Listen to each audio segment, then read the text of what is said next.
Holy smokes, 69% off flash sale going on now through Valentine's Day? Dang, may as well take advantage of that because that is a deal. Link down below. And remember, that's a flash sale. That's an investment in yourself for programs on building your wealth. And since these programs are an educational expense and tax season is coming up, remember, these programs could be a perfect tax deduction for you. Check with your CPA, but investing in yourself or your business could be the perfect tax deduction for you. Take advantage of that 69% off flash sale before it's gone. Let's just say he's not very happy that his team lost the game. And when the Chiefs make a pretty easy kickoff, look at what happens to this guy. Here, we'll go ahead and play it and we'll have the audio on too. All right, ready for this? Here we go. Oh, man, fuck, man. I got too much fucking money on this shit, man. No!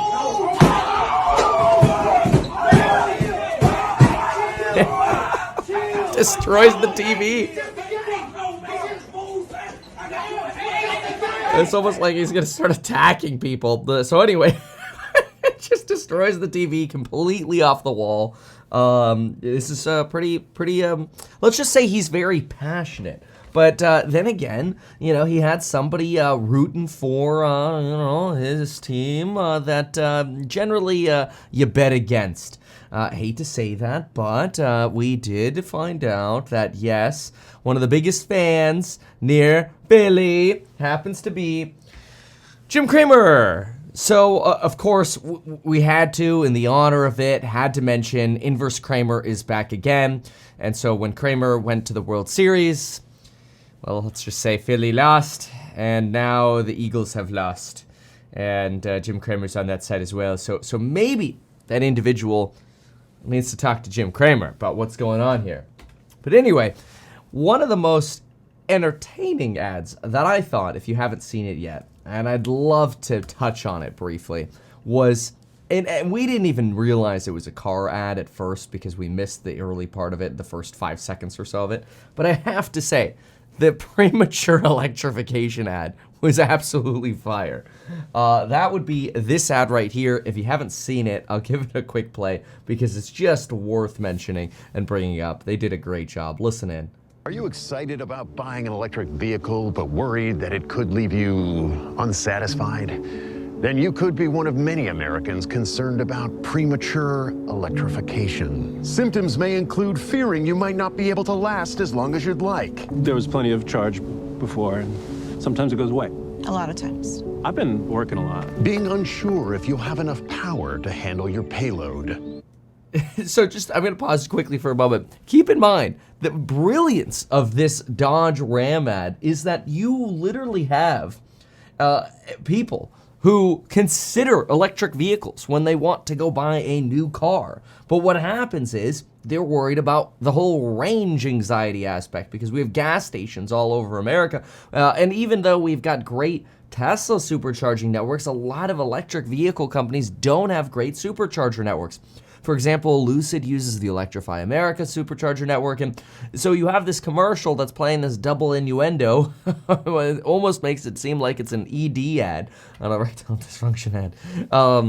But anyway, the brilliance of it is this worry about basically running out of power too soon and having to stop, and really. As a Dodge Ram commercial, pickups being essentially the #1 selling vehicle in America, is, in my opinion, just pure brilliance in terms of marketing. Of course, anytime we get electric vehicle ads, like the GM electric vehicle ad, you end up seeing Tesla searches spike without Tesla spending a dime. That happened yesterday during the game as well. As soon as the other manufacturers started running EV ads, Tesla searches spiked.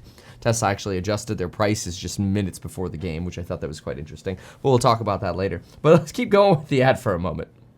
I don't know if I got the power for this, baby. I'm adventurous. I like to go all the way. I don't want to have to question if we're even going to make it. Yeah. It's a concern. Lacking the confidence about getting and being able to keep a charge. Having to stop every time we got really excited, that wouldn't work for me. Stop. Start. Stop. Start. If PE, premature electrification, is something you're worried about, go to ramrev.com and find out if the Ram 1500 Rev with options being designed to extend range in satisfying ways, is right for you. Stop. This was by far one of my favorite ads, and there was only really one ad that beat this until this particular ad. I mean, the one that I'll show in a moment. Until the next ad, this one by far, in my opinion, took the cake. It was so good. So I really enjoyed that one. The entire game, in my opinion, really good though. With the exception, of course, a lot of folks really frustrated about the holding call, and I'll go to that ad in just a moment, but it's worth just bringing up the holding call. A lot of upset people talking about this on the internet. Twitter's going crazy over the holding call. Probably a lot, obviously, of Eagles fans not very happy, but here's just somebody who happens to have the clip, so shout out to That's Good Sports and their channel. But here's your, within the last 2.5, 3 minutes of the game, the nice reset to first down the Chiefs get to milk the clock down and end up kicking the field goal. But this holding call right here, a lot of people pretty frustrated over this because they're not even in a catchable position. Doesn't look like they're impeded whatsoever on the move over here. And getting called out for holding on that, setting up the Chiefs there. A little bit of a stretch. I mean, hey, they could have won anyway, but it's leading a lot of people to think, okay, all right, that's it. It's official. The Super Bowl was rigged. People had a lot of bets going on the Super Bowl. In fact, there were potentially 50 million online bets. That's 50 million individual online bets made online on the Super Bowl. And what you ended up having was over $16 billion of bets riding on various different aspects of this of the Super Bowl. Really incredible. That's a lot of money, and this is the first time that you've seen so much betting happen and as well, because sports betting is actually legal where the Super Bowl was being held. Unlike last year when it was at the SoFi Stadium in California where you're not allowed to bet. One thing that did frustrate me, though, was they didn't show us the color of the Gatorade that ended up getting spilled on the winning coach. They totally missed that angle cut. Rihanna announcing her pregnancy was really, awesome. What a cool way to do it. And good on her. I mean, she's got to be 6 or 7 months pregnant. But for taking the cake, by far, what I'm about to show you absolutely destroyed us. Because let's just say, and I'll explain afterwards, but we fell victim to this as well. So we're watching this ad on Jesus, and then after the Jesus ad, we're like, all right, looks like we're going back to the game. And so what happens? Here's the ad. Welcome back to Super Bowl 57 so far, Greg. The game's going like you expected? Yeah, so far these teams, they've really... Tubi. Let's take a journey. So basically, you've got Tubi here, and this is by far marketing brilliance.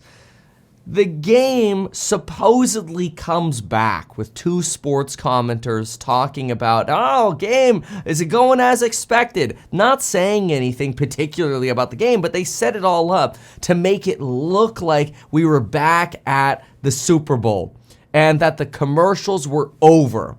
And then all of a sudden, it looks like somebody on the smart TV is starting to screw with the settings like they're sitting on the remote control.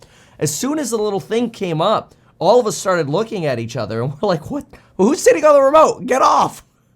And I felt so embarrassed afterwards because by the time the ad was over, I'm the guy standing there with, I got up to get the remote. We have a little wall mount for it, and I'm getting the remote, and I'm trying to hit the cancel button on the TV. When we realized we got had, I was the idiot holding the remote. I'm like, my God, that was marketing brilliance. I mean, we got trolled so hard.